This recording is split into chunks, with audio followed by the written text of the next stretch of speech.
Jesus vai contar uma parábola onde ele vai dizer que um senhor foi fazer uma viagem e deixou na mão de servos alguns talentos, uma quantidade em dinheiro. Em cada parábola, porque isso está contado em 3 lugares diferentes,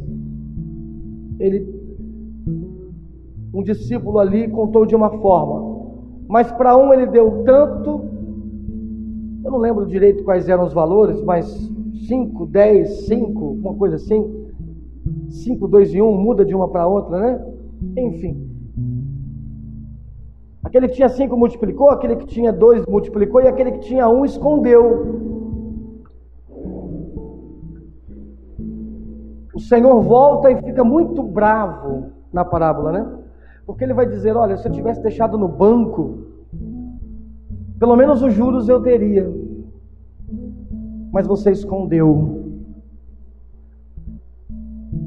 O próprio Senhor Jesus vai dizer que ao que muito foi dado, muito será cobrado. Jesus, ele passou o seu ministério todo explorando, falando a respeito do comprometimento, da responsabilidade de se obedecer à voz de Deus e o seu mandamento e cumprir aquilo que ele tem direcionado. Como a desobediência pode ser uma marca da não eleição, como a desobediência pode ser uma marca da não compreensão do Evangelho. E a não compreensão do Evangelho, querido, significa um sério problema. Quem não compreende o Evangelho é o ímpio. Quem não compreende o Evangelho é o pagão. E uma reação ímpia e pagã me coloca do lado de fora daqueles que são eleitos e predestinados no amor de Cristo para serem salvos. Então, não é simplesmente assim, Deus me chamou para tocar na igreja e eu não quero. Deus me chamou para ser líder na igreja e eu não estou afim. A irmã lá da igreja me chamou para um ministério, mas agora não dá tempo. Estou ocupado com outras coisas. Ou eu tenho um chamado direto de Deus para exercer uma missão no trabalho, em casa, porque em cada lugar que nós vamos, liturgicamente cumprimos um chamado ministerial que é ordenado por Deus. Ser pai é a ordenação de Deus, ser mãe é a ordenação de Deus, ser filho é a ordenação de Deus. Meu Deus do céu, eu estou falando, vocês acho que não estão crendo, vocês creem nisso? Trabalhar, isso é a ordenação de Deus. Trabalhar não é algo do diabo, é a ordenação de Deus. Então não é uma questão de simplesmente dizer, não, para mim agora não dá tempo. A obediência revela a filiação. Grava isso. Você precisa gravando essas frases porque elas são importantes. Jesus disse assim, aquele que fizer a minha vontade, esse é chamado de meu filho. De meu filho não, de minha família, perdão. Então repare que a obediência revela em quem estamos filiados, de quem somos familiares. E revela mais, a obediência revela também intimidade, porque Jesus vai dizer, aquele que fizer minha vontade é chamado de amigo. Amém? Vocês serão meus amigos se fizerem o que eu mando. Então repare, como a desobediência, o não cumprir as orientações e as diretrizes diretas de Deus para nós revela pouca intimidade, não filiação. Em outras palavras, não podemos falar que somos de Deus se não fazemos a sua vontade. Então se você fala para mim aqui, pastor, mas meu Deus do céu, eu estou aqui porque eu quero fazer o que Deus está mandando eu fazer. Tá, então a questão é, com qual intensidade você vai fazer isso? Porque existem muitas intensidades. Você já mandou um adolescente varrer a casa? Eles vão tão desanimados, igual vocês estão respondendo para mim agora. Assim. Você já chegou para o adolescente mais ou menos entre 11? Quer dizer que tem gente que tem 30 anos e tem jeito de adolescente também, né? Tem gente que você está sentado e você fala, você pode me ajudar lá? Mas vamos Vamos aqui pegar como objeto de estudo o adolescente. Porque o adolescente é um bicho estranho, não é nem adulto nem criança. Ele é o meio termo ali. Aí você fala, filho, varre. Ele vai tão desanimado, mas aquilo é uma tática boa do adolescente. Por quê? Porque ele vai tão desanimado que você se irrita. Você fala, moleque, limpa isso direito, menina, limpa isso direito, né? Mas não adianta, você pode bater nele, que ele vai continuar desanimado, até você ficar tão bravo, o que você faz? Me dá essa porcaria que eu varro. Aí ele dá uma risada. Ele dá uma risada interior. Aquela risada que ele dá, ele diz, consegui o que eu queria. Entendeu? Então, irmão, Deus nos direciona a fazer algumas coisas. Como é que a gente vai para fazer isso? Com qual intensidade? Nós vamos murmurando, nós vamos alegres, felizes, fazemos no extremo da nossa força, fazemos só quando dá. Então, Paulo disse, tudo que você tiver em suas mãos, que vier em suas mãos, faça com a sua energia, com toda a sua força. Faça, aliás, como se você estivesse fazendo para quem? Porque é Ele quem vai te recompensar. Amém? Então, queridos, é importante a gente falar sobre isso, porque a gente já tem aqui uma verdade muito clara, que o mundo é confuso. Então, como a gente vai seguir em frente nesse mundo confuso? Porque às vezes você ouve algumas notícias, vê jornal, vê as coisas que estão acontecendo, o primeiro sentimento que bate é de desânimo. Não é verdade? Eu, como pastor aqui na igreja, se eu começar a ter problema, o irmão fofocou, o irmão fez isso, o irmão fez aquilo, fez aquilo outro, não vai vir no meu coração uma vontade de falar, nossa, gente, eu estou tão empolgado aqui com a igreja, o irmão saiu da igreja sem dar explicação nenhuma. O irmão falou isso, o irmão falou aquilo, o irmão saiu, o irmão adulterou, o irmão não sei o que lá, tal. Diante dessa realidade confusa, o que você quer fazer? Vou largar a mão disso. Mas agora Salomão vai para um outro caminho, porque ele nos mostrará que Deus nos chama para nós nos envolvermos ao trabalho que Ele confiou sobre nossas mãos, e a nossa motivação ela vai fluir por sabermos que existe alguém que está no controle de todas as coisas. Isso é providência divina, e não naquilo que nós vemos, e não naquilo que nós experimentamos. Porque se você se motivar apenas por aquilo que você vê, pode ser que em determinado momento você não vai ver nada, você não vai estar motivado. Pode ser que em determinado momento você não vai ter algo para experimentar, e por não ter algo você não se motiva. Mas aí você fala, mas pastor humano, você vê que coisa bonita, né?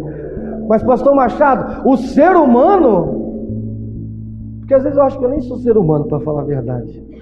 Acho que eu estou pior do que isso. Às vezes você fala, pastor Machado, mas o ser humano precisa de alguma moeda em troca. Ele precisa de alguma coisa para se motivar. Concorda comigo, queridos? Você vai trabalhar porque você tem uma motivação, não tem? O que é que você ganha de motivação? Petisco. Igual cachorrinho. O dono lá fala, vem, hoje eu vou te dar 100. Aí você vai banando o rabinho e mas se eu falasse para você assim, vai para a praia, você teria motivação. Por quê? Porque a praia vai fornecer alguma coisa para você. Diversão não é um prêmio?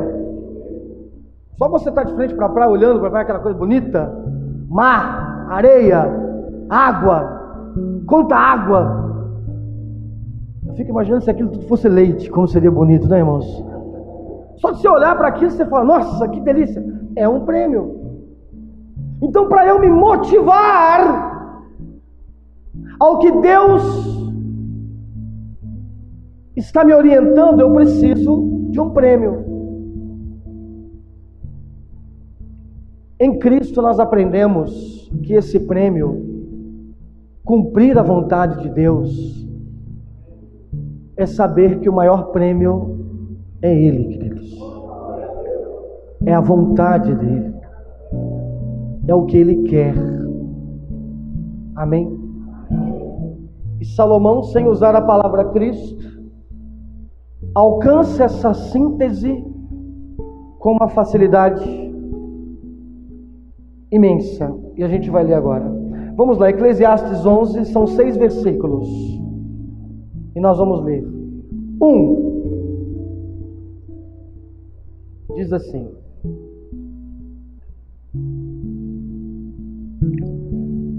distribua com generosidade o seu pão, como se atirasse sobre a água, e depois de algum tempo receberás de volta.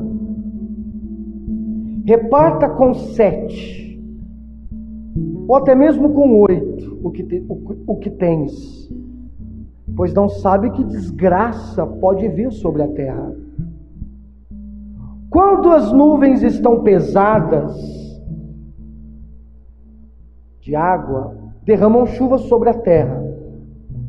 Quer uma árvore debruce sobre o sul, ou tombe para o norte, onde cair, ali permanecerá.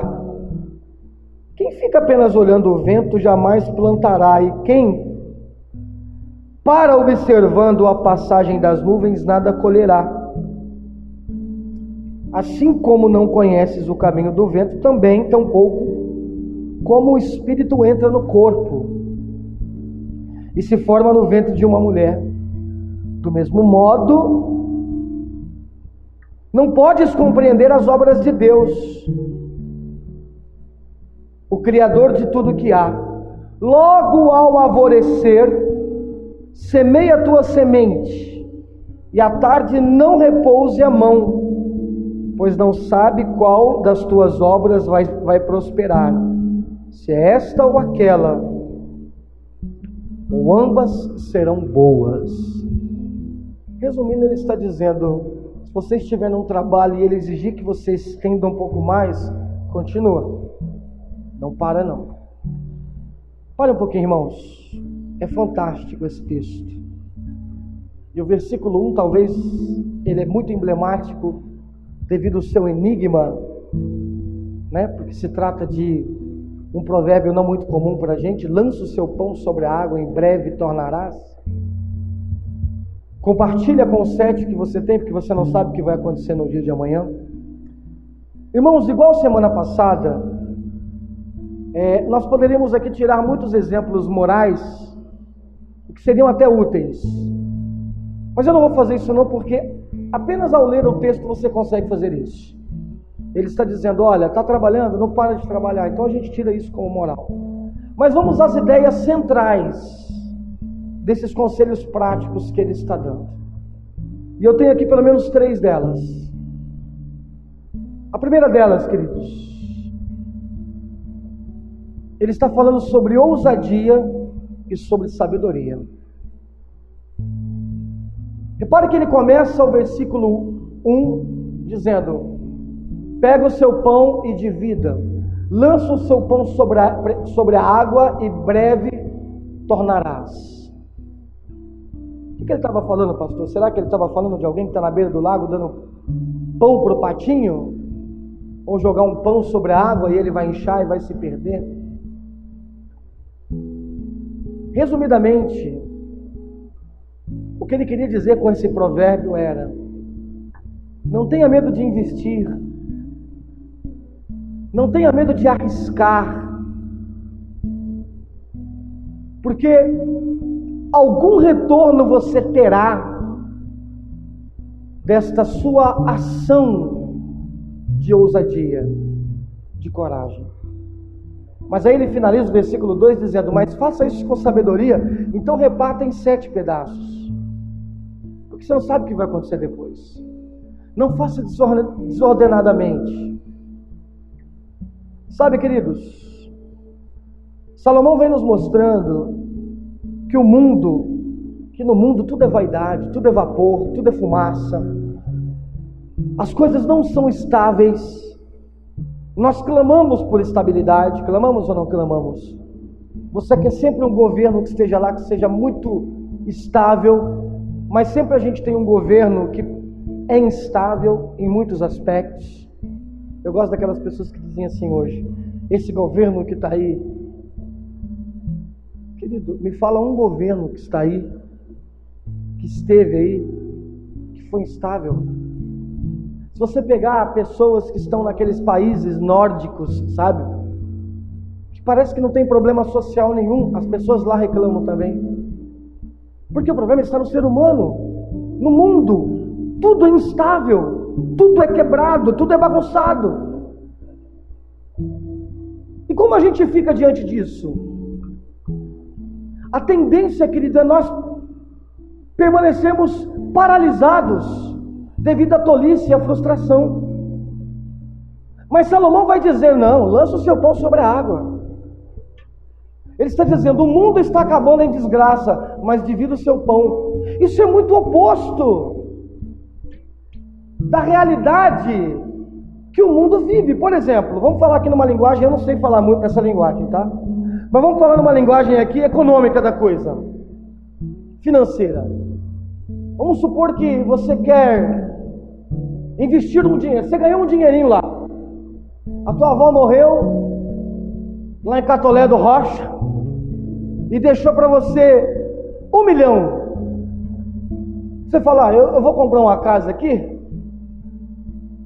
com 300 mil, 400 mil, mas o resto eu vou investir. Não, 300 mil, 100 mil eu torro em viagem para Mongaguá, mas 500 mil eu vou colocar aqui numa aplicação financeira aqui para não perder o dinheiro. Tá certo. Aí você pensa numa empresa. Você fala: vamos procurar uma empresa. Aí você vê lá, a empresa do Eike Batista. Lembra? O cara mais rico do Brasil e tal. Só que depois vem aquela enxurrada de denúncias, de corrupção, e o cara que era o cara mais rico agora não tem nada. Você pegaria o seu dinheiro e investiria numa empresa que está quebrada, que já faliu, que esteve envolvida há muito tempo em corrupção, em sonegação, em uma série de problemas? Não.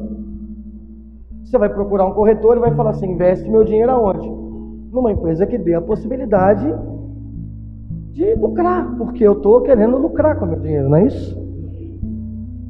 Salomão está dizendo o contrário. Salomão está dizendo assim: aí você vai olhar, vai ver a instabilidade, que você não sabe que hora que vai chover, não sabe que hora que não vai chover. Alguém sabe de fato que hora que vai chover e a hora que não vai chover?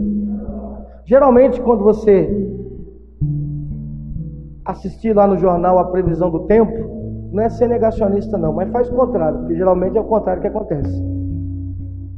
Eles falam assim: ó, final de semana vai sair o sol e vai bombar. Chove o final de semana inteiro, irmãos. O que aconteceu? Mudou, o tempo muda rápido, é assim. Porque o ser humano, dentro da sua capacidade científica, ele não tem condições de prever nada. Você está aqui hoje, tem gente que já está até reclamando que hora que vai acabar o culto para mim ir embora. Você nem sabe se vai estar vivo amanhã, irmão. Fica mais um pouquinho, pode ser o seu último culto. Já pensou se você for amanhã? Para a glória? Aí nós vamos fazer um culto teu morto. Louvar aqui o irmão que foi para a glória. Ou não, né? Pode ter ido para a glória do diabo também, né? Vai saber, né? Vai saber. Já que tudo é imprevisível, não é verdade? Aí Salomão está dizendo assim: ó, está tudo imprevisível, está tudo obscuro, pode vir uma tragédia, então faça tudo que você estiver fazendo agora com vontade. Então essa é a resposta. Que coisa linda, gente. Porque você veio aqui no início do sermão de Eclesiastes, aí você ouviu: o mundo é quebrado, o mundo é fumaça, o mundo é neblina, tudo é rebelde, tudo é vaidade. Isso parece que vai o quê? Te desanimando. Essa não era a intenção de Salomão. O livro é a celebração da alegria. Então agora ele inverte a chavinha e diz: ei, viva com ousadia, Viva sem medo de viver. Amém, queridos? A verdade é que nós temos essa tendência de ficarmos paralisados com a frustração, mas Ele nos chama para uma vida como se fôssemos investidores no reino de Deus. E Ele está nos incentivando a utilizar aquilo que Deus nos deu, a lançar nossos talentos, nossas vidas a serviço de Deus. Amém, queridos? Então, para Salomão, ousadia e prudência são coisas que caminham juntas, a serviço das nossas missões. Ele está falando de sabedoria, sabedoria, sabedoria. Então ele está dizendo, a sabedoria vai te incentivar a ter uma vida de trabalho, de serviço. Isso é muito diferente, irmãos. Eu vou abrir o jogo para vocês. A maioria das vezes eu vejo irmãos aqui tristes, chateados com as coisas. Está com problema no casamento, está com problema de dinheiro, está com problema do irmão aqui na igreja. Às vezes nem sabe que o problema está. O irmão só sabe ficar chutando pedra e falando, estou desanimado. E aí, irmão, não vem na igreja? Desanimado. E aí, irmão, vamos fazer um negócio? Está dizendo o contrário aqui. Está dizendo a frustração está presente, o mundo está quebrado, tudo é fumaça, mas a sua concepção de sabedoria vai te dar força para você gastar a sua vida, a sua energia num trabalho direcionado a Deus, mesmo que haja um sentimento de incerteza. E é por isso, querido, que o nosso amor a Deus vai refletir no amor às pessoas. A questão não é a igreja, a questão é a sua vida. Se você estivesse só desanimado com a igreja, tudo bem, mas você está desanimado com tudo. Reorganiza a sua relação com Deus, você vai ver as outras coisas sendo reorganizadas também. Porque na maioria das vezes as pessoas tentam fazer o contrário. Organizar toda a vida, depois ela deixa Deus. Só que Deus, Ele é o objeto de que organiza as coisas. É como se você estivesse tentando medir sem metro, sem treina. Não vai dar certo. Compreende isso, queridos? Amém? Segunda coisa, Ele nos orienta. Segundo o cerne aqui do entendimento, Ele nos orienta que a nossa ação, a nossa atitude, ela deve ser uma atitude de fé, mesmo quando as condições não se formam. E a gente faz isso genuinamente por instinto humano. Por exemplo, o cara que vai plantar milho, sei lá, soja, ele prepara a terra, ele planta a terra, e ele se programa, daqui tal tempo eu vou voltar para colher. E quando ele chega lá, depois de tanto tempo, está lá a planta, o fruto para ele colher. Por quê? Por quê? Porque no mínimo ele já tem uma experiência anterior que garanta essa confiança plena. Ele sabe que aquele é o processo natural daquilo que ele está plantando. Ele está confiando nisso. Quando a Bíblia chama nós para andarmos sobre o olhar da fé, ela está nos chamando para nós andarmos sobre a confiança de experiências anteriores que nós tivemos, que nos garante no presente. E essa experiência que eu estou falando não são as suas experiências, mas a experiência de Cristo na cruz. Então o que Ele fez por nós já está garantido. Essa é a certeza que nos mantém de pé. Agora Ele vai dizer assim, agora se você ficar olhando a nuvem, mas olha a nuvem, tem nuvem? Não tem, então não planta. Ele está dizendo assim, você vai perder o seu tempo. Planta, a nuvem vai aparecer. Vai lá, joga a semente, a nuvem vai aparecer daqui a pouco. Sabe, irmãos, ele está querendo dizer claramente que as coisas estão fora do nosso controle. Não somos nós quem colocamos a nuvem lá. E o problema é que nós, para fazermos alguma coisa, nós sempre esperamos o quê? A situação ideal. A gente quer a situação ideal para cumprir alguma coisa. Já viu aquele casalzinho que começa a namorar?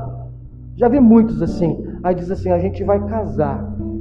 O mundo hoje nem gosta de falar de casamento, porque o mundo hoje não quer saber de compromisso. As pessoas são voláteis, efêmeras, superficiais. Elas não tocam o compromisso, mesmo mediante situações confrontadoras. Mas eu estou falando naquela pessoa que ainda tem um pouquinho, sabe? Daquela vontade de quero casar, então tá.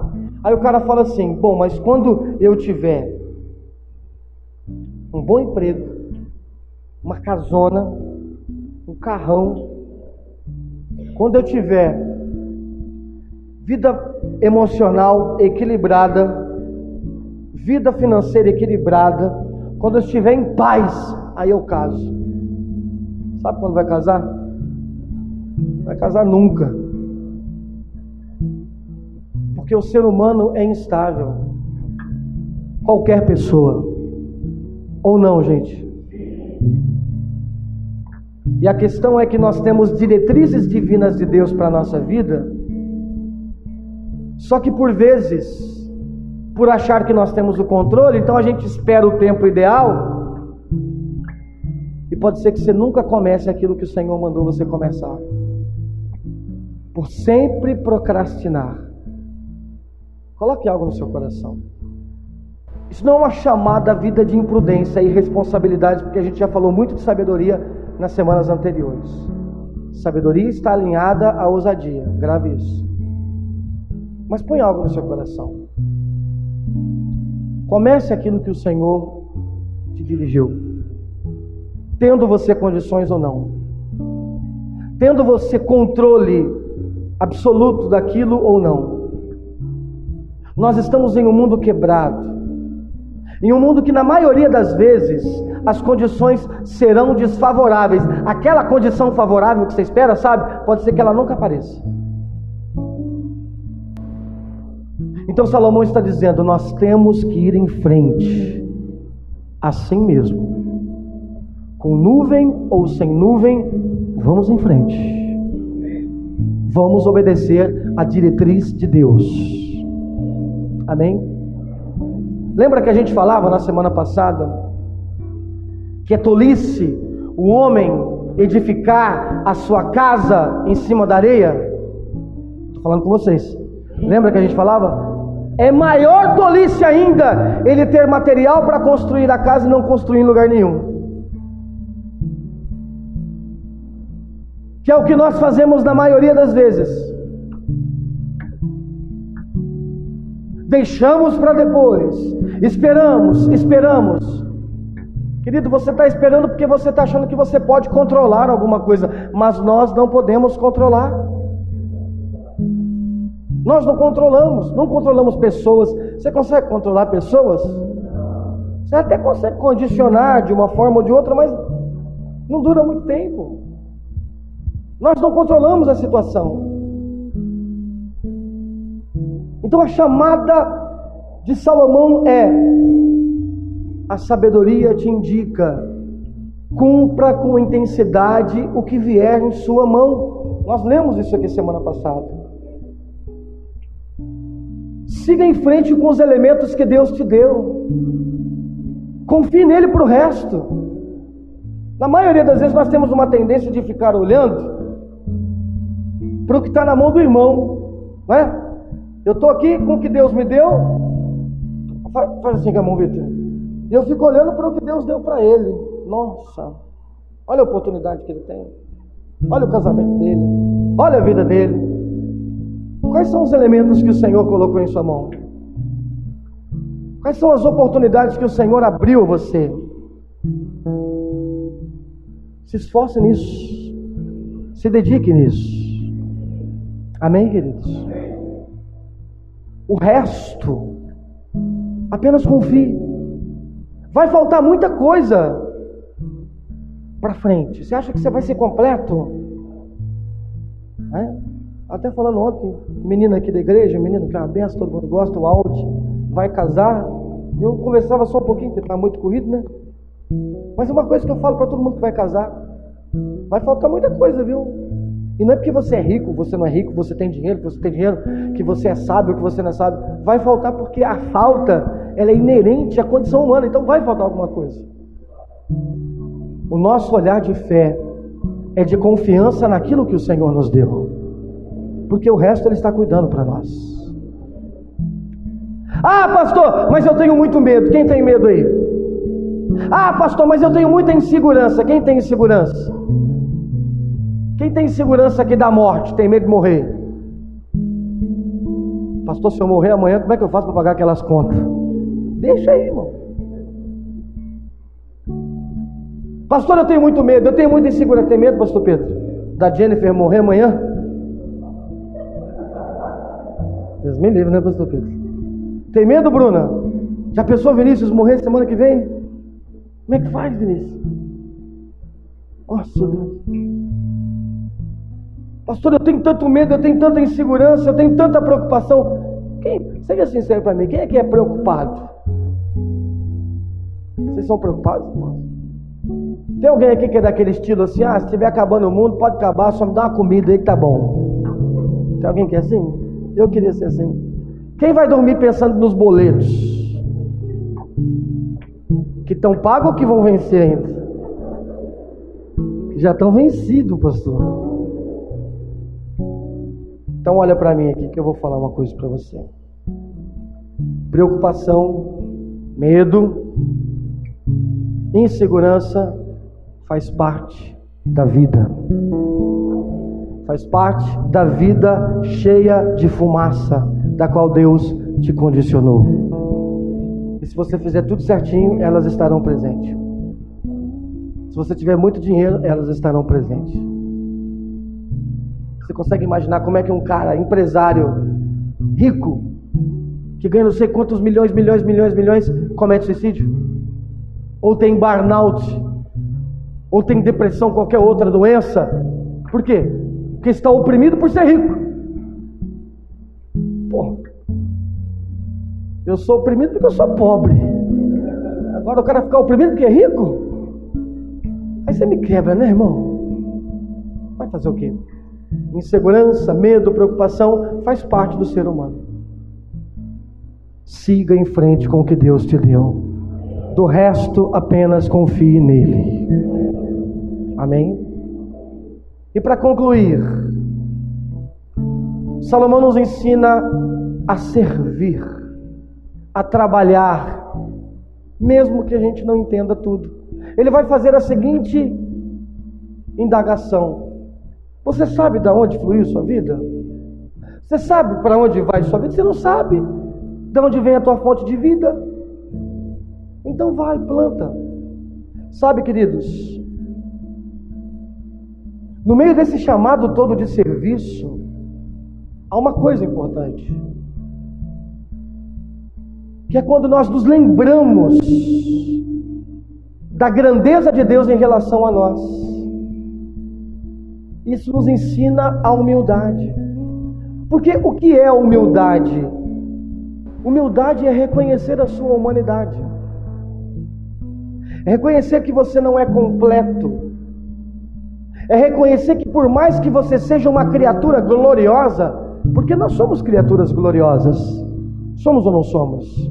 O homem é capaz de fazer coisas lindas. Já viu um homem cantando, um homem dançando, um homem aqui no gênero humano, um homem no âmbito do esporte, do trabalho, do cuidado com a família?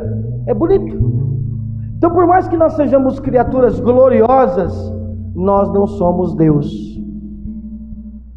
Somos confinados ao mundo limitado porque somos limitados. Na glória, seremos condicionados a um mundo imortal porque seremos imortais. Ao mundo perfeito porque seremos perfeitos.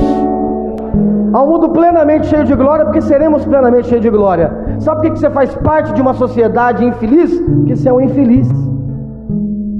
Ah, mas eu achava que eu era a última bolacha do pacote. Você acha um monte de coisa, mas é tudo mentira o que você acha. Você acha que você é bonito, não é? Você olha no espelho e fala, não, como é que eu sou bonito? A autoestima é tudo, né? Então, nós achamos um monte de coisa, mas não somos. Nós somos quebrados porque fazemos parte de um mundo quebrado. Somos esse povo imperfeito porque fazemos parte de um mundo imperfeito. E foi Deus que condicionou a isso. A gente sabe a resposta. No culto aqui da resposta do problema do mal, nós respondemos isso. Amém, queridos? Então, nesse contexto todo, gente, nós sabemos que há muito mistério nas coisas que Deus faz. Você sabe de onde veio sua vida? Não. Você sabe quando vai acabar sua vida? Não, também. Então há muito mistério. Os pensamentos de Deus são grandes demais para nós compreendermos. Por isso, nós temos que seguir em frente, trabalhando em obediência, independentemente do que os nossos olhos vejam, independentemente do que a nossa mentalidade consiga compreender. Nem sempre nós vamos compreender o que Deus está fazendo. Pelo contrário, na maioria das vezes nós não vamos compreender, porque nossos olhos não estão à altura disso. E a gente aprendeu aqui, lembra lá sobre sabedoria? Sabedoria não é uma coisa, sabedoria é o quê? É uma pessoa, é o Logos, é a palavra, Hagia Sophia, lembram disso? Ele é a sabedoria, Cristo é a sabedoria de Deus, Cristo é aquele que controla tudo. Então nós temos que continuar semeando, porque Ele é a garantia de sucesso de qualquer uma de nossas ações. O sucesso do seu trabalho não é o que você estudou, o sucesso do seu trabalho é Cristo, porque se você não estiver vivo, você não consegue cumprir aquilo que você estudou. Simples. Por que nós vamos continuar? Então vamos concluir aqui, pastor. Eu chego aqui desanimado hoje, porque são tantos problemas, então eu também. Mas por que nós vamos continuar? Em obediência ao que Deus está mandando. Porque Ele está permitindo vida, e é o que Ele quer, então é o que nós vamos fazer. Mas nem sempre é fácil, mas quem disse que seria? A Bíblia fala que os que semeiam com lágrimas colherão com alegria. Lembra da música antiga lá, pentecostal? Quer vitória, vai chorando, geme e chora. Vinícius cantava isso. Quer vitória, vai chorando, geme e chora. Não é assim, não? Então, é isso. Tem coisas que você faz sorrindo, tem coisas que você faz chorando. Quem paga boleto chorando aí? Uma tristeza, uma dor no coração, uma vontade de dar calote. Então, irmãos, a questão é, não são então as circunstâncias que definem quem somos, mas o que nos define é aquele que é por nós. E essa chamada de Salomão é: continue lutando. O que te define é saber que o que você está fazendo é para Cristo, é o que Ele orientou a fazer, é o que está acontecendo debaixo de providência divina. Não é uma escolha tua, eu escolhi fazer isso. Não, é o que Deus te dirigiu a fazer, querido. Você está predestinado nisso, está fazendo o que Ele mandou. Então, continue lutando, continue vivendo, continue semeando, mesmo que por vezes você não veja os frutos. A chamada é: andemos na certeza de que Ele está no controle desse mundo cheio de fumaça. Amém? Quem crê nisso em nome de Jesus? Cristo nos deixou o seu legado e nós temos que copiá-lo no seu legado. E olha como Cristo falava a respeito do seu trabalho em obediência a Deus. Quer ver? Abra sua Bíblia em João. Evangelho, tá? Evangelho de João, capítulo 5.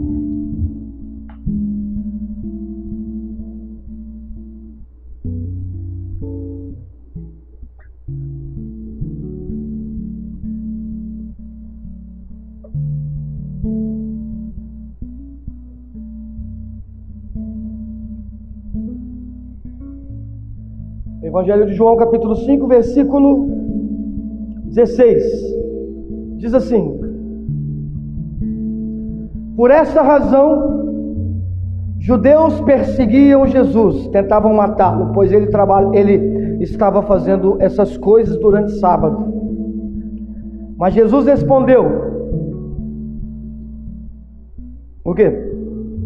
Meu Pai continua trabalhando até agora, e eu também estou trabalhando.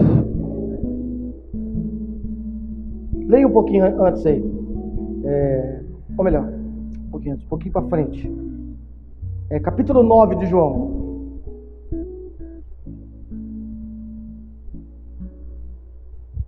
Capítulo 9, versículo 4 e 5. Eu devo fazer as obras daquele que me enviou enquanto é dia. A noite vem quando ninguém pode trabalhar. Durante o tempo em que estiver no mundo, sou o quê? O que ele falou que nós somos, gente? Durante o tempo que você está no mundo, você é a luz do mundo. Então, trabalha enquanto há tempo. Lembra que Salomão disse? No céu não tem mais o que fazer. Olha a similaridade do que Salomão disse com o que Cristo está dizendo. Capítulo 11 agora. Capítulo 11, versículo 6.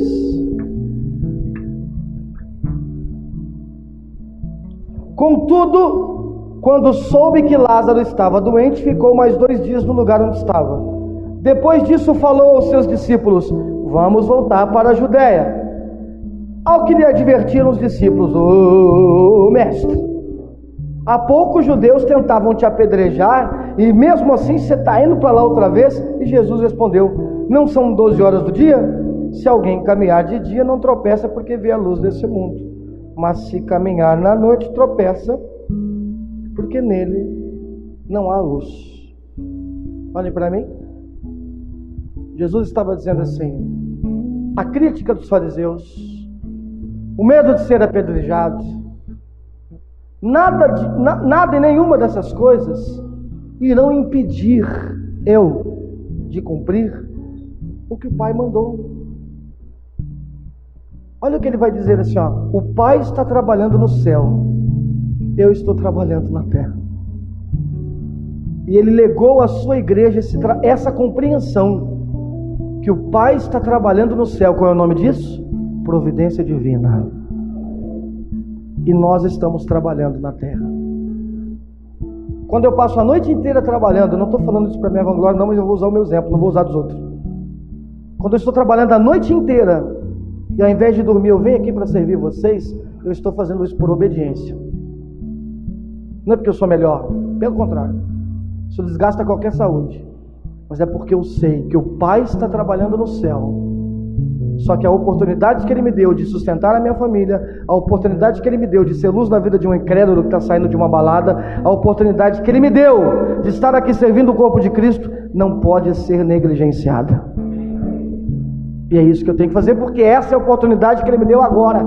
Mas alguém chega e fala assim para você: mas por que você não muda? Porque eu não vou mudar a oportunidade que Deus me deu agora. Enquanto Ele quiser, vai ser assim. A hora que Ele mudar, vai ser assim também. Ele muda, eu mudo. Ele trabalha no céu na sua providência e delega um trabalho a mim na terra. E cumprir esse trabalho é entender que Ele está no controle de todas as coisas. Eu estou falando com pessoas aqui nessa manhã e tem gente que está desanimada em várias áreas da vida. Deus sabe disso. Só que esse desânimo, essa preocupação, esse cansaço, esse medo, faz parte da sua vida porque você é ser humano. Você não vai se livrar disso. Mas tem uma coisa que você pode. O quê? Confiar que Deus está no controle. Deixar Ele reanimar as suas forças. Deixar Ele mostrar para você que Ele é o prêmio na sua vida. Que o que você está fazendo não está se perdendo no vazio, mas o que você está fazendo terá uma recompensa, e a Bíblia chama essa recompensa de eterna. Não é o homem quem vai te recompensar, não é o pastor, não é o irmão A, B ou C, ela é eterna. E por que ela é eterna? Ah, porque ela é no futuro? Não, ela é eterna porque ela é do passado, do presente e do futuro. Então, se você abrir os seus olhos, você vai perceber que as bênçãos já estão derramadas na sua vida e você só precisa percebê-las.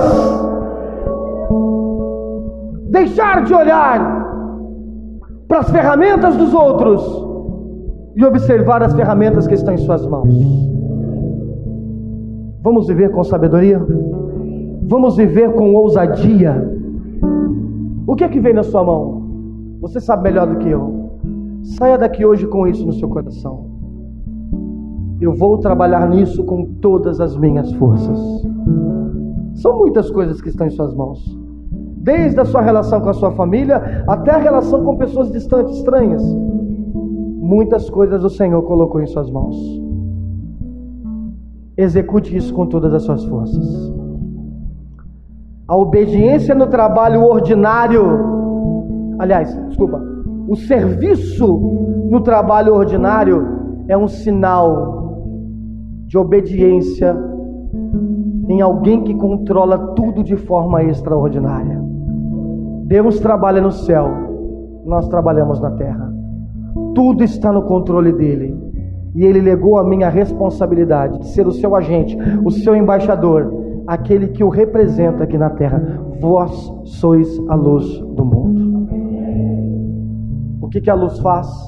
Comunica, transparece, clareia. Seja você esse servo de Deus, capaz de promover isso às pessoas que estão ao seu redor, mesmo que por vezes seja difícil.